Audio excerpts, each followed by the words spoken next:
Hello বন্ধুরা, কেমন আছো তোমরা? চলে এসো সবাই। আর আমি কি করছি, আমি বিথিকা বলা আজকে রান্না করছি। দেখো দেখো কি রান্না করছি। হ্যাঁ, আজকে রান্না শুরু হয়ে গেছে। তাই আজকে নিয়ে এসেছি পাবদাগুলো কেটে ধুয়ে পরিষ্কার করে নিয়েছি।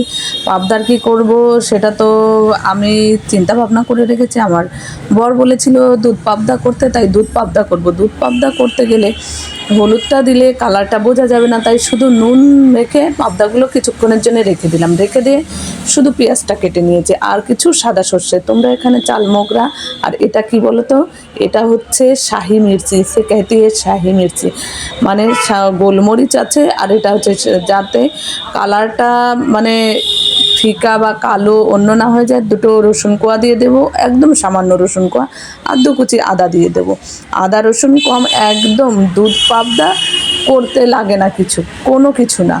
একদম করবে দুধ পাবদা রান্না, কোনো কিছু না, একদম সিম্পল। এটা সাদা তেলই আমি ব্যবহার করছি। কড়াইতে গরম করে সাদা তেল দিয়ে দিয়েছি। এবার এক এক করে মাছটা ভেজে নেব।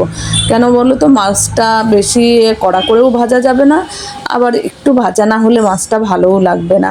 এর জন্য আমি হালকা করে ভেজে নিয়েছি। আর এই যে মশলা তো করে নিয়েছি, দুধ পাবদার দুধটা তো গোলা হয়নি, একটু হালকা গরম জল করে ঢেলে দিলাম এর মধ্যে। গরম জলটা ঢেলে দিয়ে দুধটা হালকা করে গুলে নেব। এবার কড়াইতে সাদা তেলটা আবার দিয়ে কি করব বলো বলো বলো, এটা কিন্তু বাটার দিয়ে করতে পারো। যেহেতু আমার ঘরে বাটার ছিল না, এর জন্য আমি সাদা তেলটাই ব্যবহার করলাম।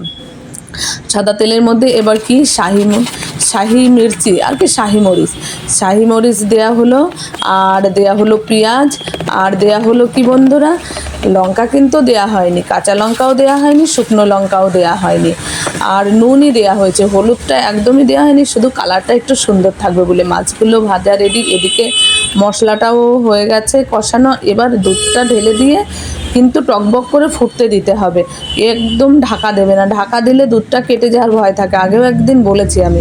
এবার মাছটা এর মধ্যে দিয়ে হালকা করে সাজিয়ে দিয়ে একটু মানে বাদে ঢাকা দেবে, মানে টকবক করে ফুটে উঠলে। আর লঙ্কা বাঙালি কি আর ঝাল না হলে হয়, তার জন্য আমি কটা লঙ্কা দিয়ে দিয়েছি। দেখো টকবক করে একদম ফুটে উঠেছে আমার রান্না। হ্যাঁ, রান্না প্রায় হয়ে গেছে। এবার চলো দেখে নিই। এই যে পুরো একদম রেডি আমার দুধ পাবদা। তা দুধ পাবদায় কী কী দিয়েছি সেটা তো নিশ্চয়ই তোমরা সবাই দেখেছো। আর এই দেখো একদম ঢেলে দিলে দুধ পাবদা রেডি। ডেকোরেশনটাও সুন্দর হয়েছে, দেখো লাল লঙ্কাগুলো আর পাতে দিয়েছি একটা, একদম দুধ পাবদা। বরমশাই তো খুব একদম খুশি। আর এই দেখো আমিও গুছিয়ে নিয়েছি একদম থালা। কী কী নিয়েছি আজকে দেখো, লাল শাক নিয়েছি, রুই মাছ ভাজা নিয়েছি। লাল শাকটা দিয়ে তাড়াতাড়ি খেয়ে নিই। দুধ পাবদাটা কেমন হয়েছে না খেলে বলবো কি করে তোমাদের? এর জন্য তো দুধ পাবদাটা একদম কী কী দিয়েছি মনে আছে তো, পেঁয়াজ, সাদা সর্ষে, আদা রসুন, আর কি দিয়েছি, আর দিয়েছি শাহি মির্চি। দারুণ